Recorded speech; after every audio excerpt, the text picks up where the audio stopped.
What's going on, everyone? Trust the Buzz here. If you're new to the channel, I make daily Charlotte Hornets content, so if that interests you, make sure you go ahead and hit that subscribe button down below. If you cannot tell by the thumbnail title of this video, the Charlotte Hornets beat the San Antonio Spurs 129-102, and I'm gonna tell you how they did it, and I'm gonna break it down. So let's go ahead and get into the video.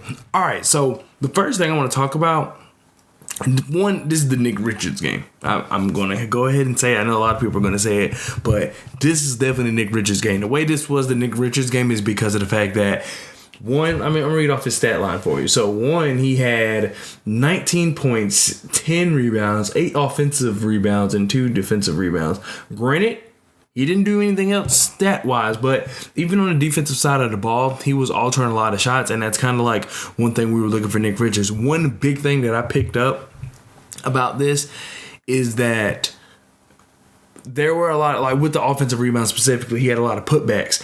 And in seasons past, one thing about Nick Richards is I always felt like he was on the ground. I always felt like he got bullied.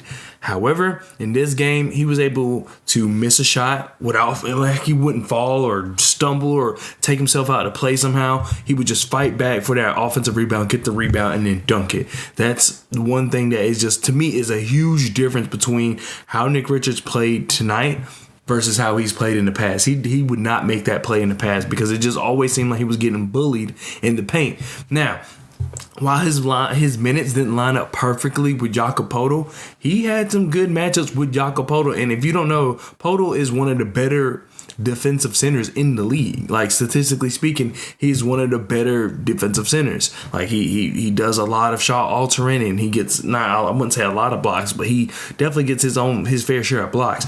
And not a lot, but a majority of Nick Richards' points was against Jakob Poeltl. And granted, like I said, some of it was on putbacks and things like that. But Jakob Poeltl was there. You know what I mean? He was there contesting the shot, or he was just there in the paint. And that's what Jakob Poeltl does. He's not like a complete shot blocker. He is just more of a rim to, deter you from the rim. And he wasn't able to do that with Nick Richards tonight. Nick Richards was on a mission. So this is definitely Nick Richards' game.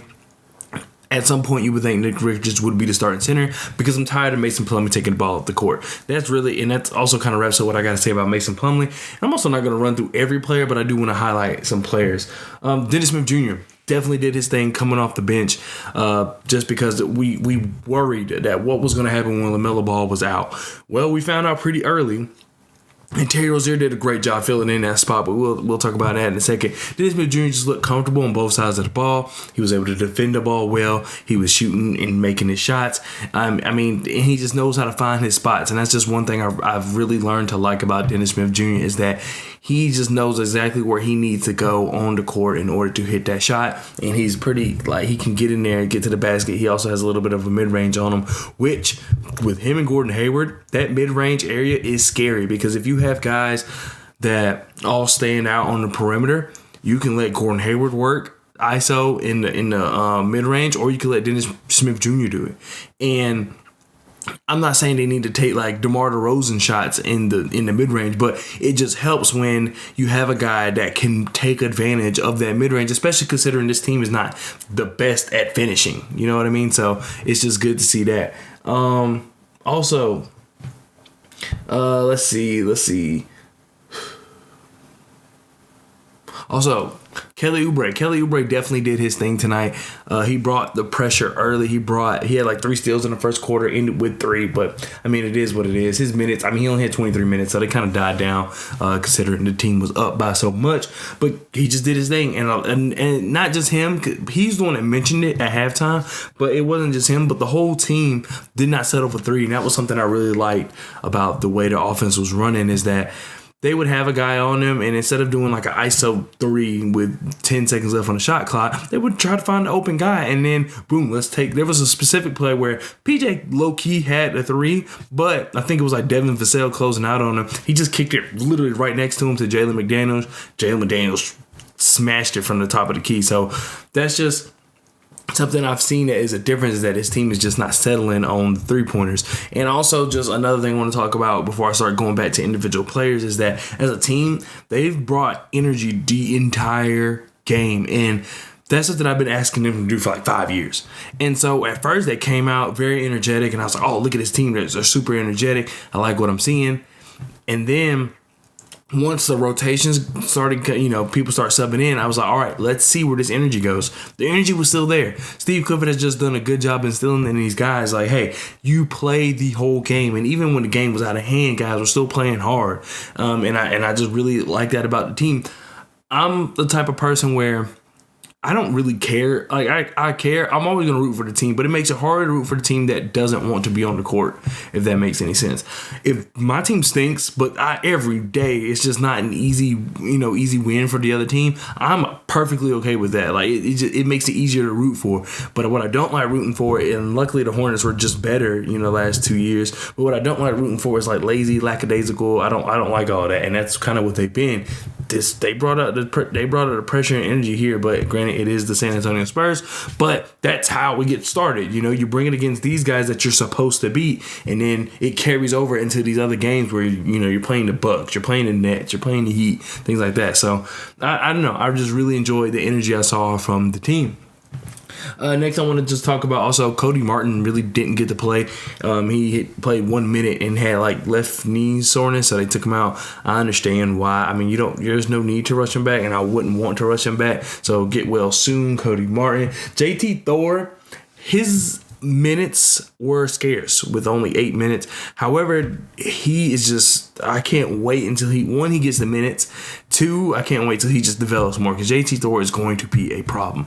There was just one quick play where he a bad bite on a 3-point pump fake in the corner, and he jumped up and basically, just completely bit into I forgot who had the ball, but the ball handler was able to go around him. Granted, it was a travel, but he was able to go around him, and JT Thor had time to land and then still shuffle and get in front of his defender. It was like all in one motion. It was just a thing of beauty. So JT Thor, I just can't wait till he develops, because I think he's going to be a really, really solid NBA player.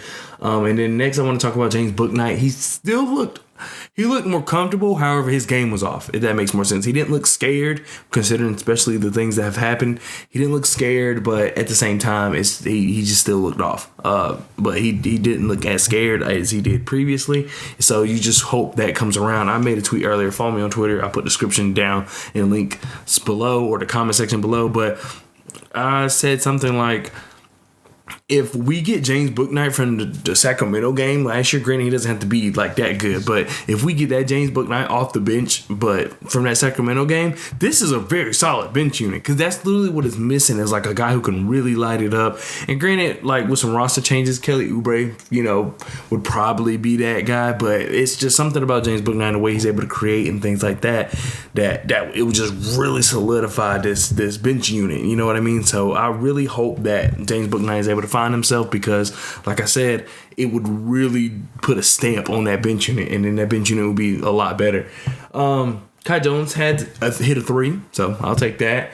And then really, I mean, Terry Rozier, like I said, played extremely. We'll just talk about Terry Rozier and Gordon Hayward.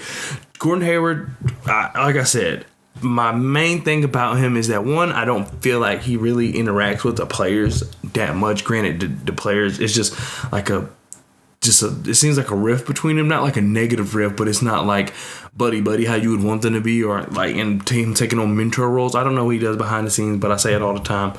And then also his just availability. But everything he can do on the court is just amazing. I really do like Gordon Hayward's game. I really do. It's just he's not available, and like I said, I feel like he's not really trying to be a mentor to these guys. But I mean, I really can't fault him. Maybe, I guess, I don't know. But anyway, his game looks good. He looks good on defense. It's good to have another ball handler, a smart ball handler on the team.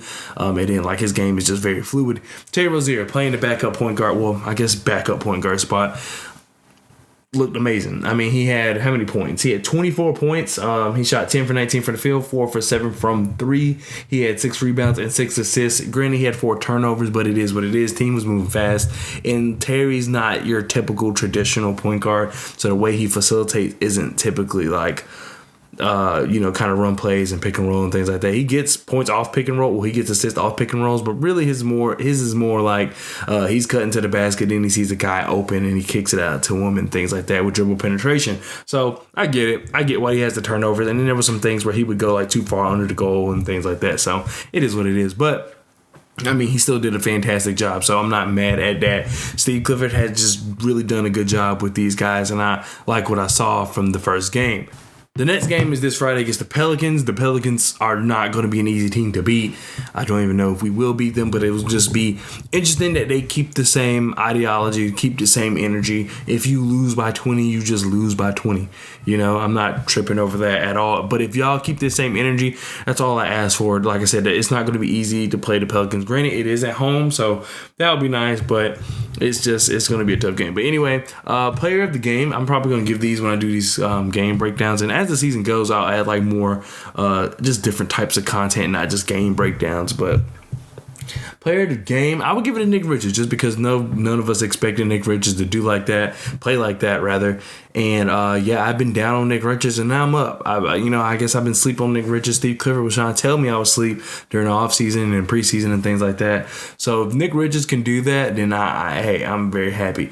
I'm not tripping over his lack of defensive rebounds just because this team really likes to rebound as a team. They don't have just like one guy that grabs all the boards.